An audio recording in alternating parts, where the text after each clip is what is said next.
America అధ్యక్ష భవనం white house పై దాడి కేసులో నిందితుడిగా ఉన్న కందుల వర్షిత్కు 96 నెలల జైలు శిక్ష పడింది. శిక్ష తర్వాత 3 ఏళ్ల పాటు పర్యవేక్షణలో ఉండాలని జడ్జి డబ్నే ఫ్రెడరిచ్ ఆదేశించారు. 2023లో జరిగిన దాడి కేసులో ఎట్టకేలకు నిందితుడికి శిక్ష ఖరారైంది. దీంతో ఒక్కసారిగా ఆనాటి దాడి ఘటన అందరి కళ్ల ముందు మెదులుతోంది.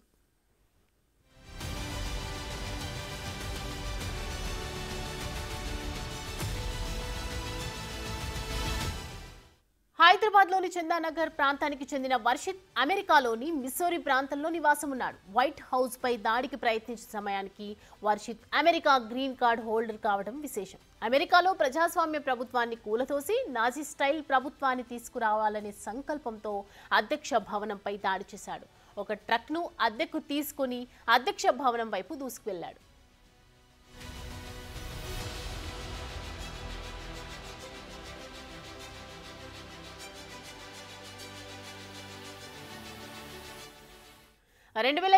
మే 22న అమెరికా అధ్యక్ష భవనంపై దాడి చేసేందుకు ప్రయత్నం చేశాడు. మే 22న సెయింట్ లూయిస్ నుంచి వాషింగ్టన్ చేరుకున్నాడు. సాయంత్రం 5:20 ప్రాంతంలో డల్లాస్ ఇంటర్నేషనల్ ఎయిర్పోర్ట్ చేరుకున్నాడు.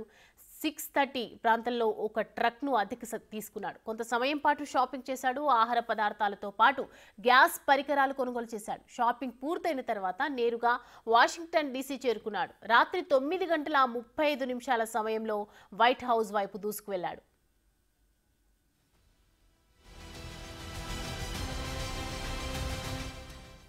ముందుగా పాదచారులు నడిచే ప్రాంతం వైపు ట్రక్ను నడిపించాడు. దీంతో పాదచారులంతా పరుగులు తీశారు. అక్కడి నుంచి అధ్యక్ష భవనానికి రక్షణగా ఉన్న బ్యారికేడ్లను బలంగా ఢీకొన్నాడు. ఆ తర్వాత ట్రక్ రివర్స్ చేసి మరోసారి బ్యారికేడ్లను ఢీకొనేందుకు ప్రయత్నించాడు. ఆ సమయంలో ట్రక్ అదుపు తప్పింది. ట్రక్ ఇంజన్ నుంచి పొగలు వెలువడ్డాయి. ఈ సమయంలో ట్రక్ నుంచి బయటకు వచ్చిన వర్షిత్ నాజీ స్టైల్ జెండాను ఊపుతూ ముందుకు కదిలాడు. అప్పటికే అప్రమత్తమైన యుఎస్ సీక్రెట్ సర్వీస్ విభాగపు అధికారులు, యుఎస్ పార్క్ పోలీసులు వర్షిత్ను అరెస్ట్ చేశారు. తమ కస్టడీలోకి తీసుకున్నారు.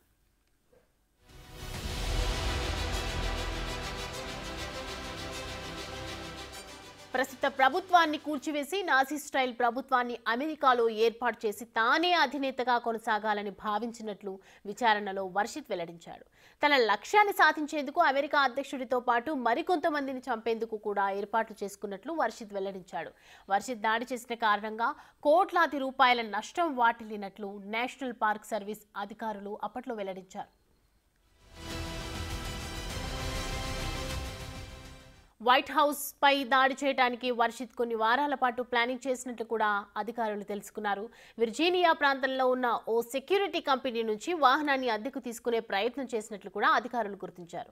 వర్షిత్ పై కేసు నమోదైన తర్వాత అమెరికాకు చెందిన 4-5 విభాగాలు విచారణ జరిపాయి. US secret service, Washington field office, US park police, America local police agency MPD కూడా దర్యాప్తులో పాల్గొన్నాయి.